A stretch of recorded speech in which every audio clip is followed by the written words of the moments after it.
Je ne pensais jamais dire ça un jour, et pourtant c'est arrivé. Bong Joon-ho a foiré un film. Mickey 17 raconte l'histoire de Mickey, un être humain capable d'être éternellement réimprimé après sa mort, lui permettant de mener des missions particulièrement dangereuses. Comment rater un film avec une promesse de base aussi géniale et un cinéaste aussi brillant? À vrai dire, j'ai eu beaucoup de mal à écrire cette critique tant le long métrage lui-même est absolument chaotique dans sa narration. L'œuvre voudrait tout d'abord être un questionnement de l'existence ainsi que des limites du transhumanisme. À savoir, pouvons-nous sacrifier en boucle un être vivant doté d'une conscience et d'une mémoire? Le film aimerait également traiter de la barbarie humaine dans la conquête des terres, notamment face à des populations autochtones pourtant sensiblement pacifiques. Mais surtout, bien loin des bandes annonces d'action foireuses qu'a essayé de nous vendre Warner, Mickey 17 est une pure comédie et satire politique. Une caricature notamment incarnée par le personnage de Mark Ruffalo en parodie grossière d'un mélange de Donald Trump et d'Elon Musk. L'œuvre dépeint par exemple sa volonté illuminée de créer une race humaine supérieure ou encore son contrôle des masses exercé à travers les médias. Bong Joon-ho dresse donc clairement un énorme doigt d'honneur au fascisme, ce qui, soyons honnêtes, me fait particulièrement plaisir. Mais le souci, c'est que ce propos politique finit par complètement ensevelir le long métrage. Car à vouloir parler de tout, l'œuvre ne parle finalement de pas grand chose. Bien loin de la narration chirurgicale habituelle chez le cinéaste, Mickey 17 est complètement étouffant et étouffé par ses thématiques. L'ensemble paraît profondément laborieux et la gestion du rythme est assez catastrophique. Le film s'acharne à mélanger deux tonalités fondamentalement contradictoires, tournant en dérision des personnages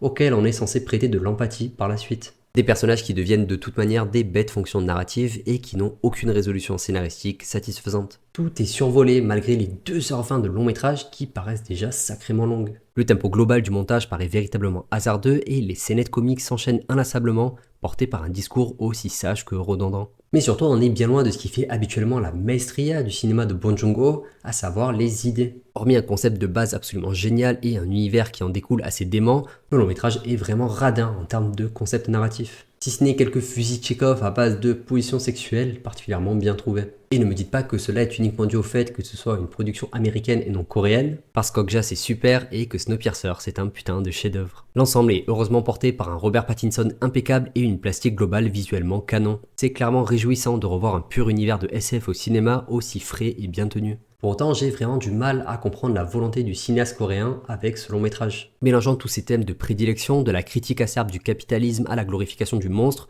le film avait tout pour être l'œuvre somme de son réalisateur. Et pourtant, c'est celle qui semble la plus bancale et qui se range inévitablement au fin fond de sa filmographie dans mon classement personnel. Merci d'avoir suivi cette critique jusqu'au bout, n'hésitez pas à vous abonner si ce n'est pas déjà fait, et à partager la vidéo si vous souhaitez soutenir mon travail.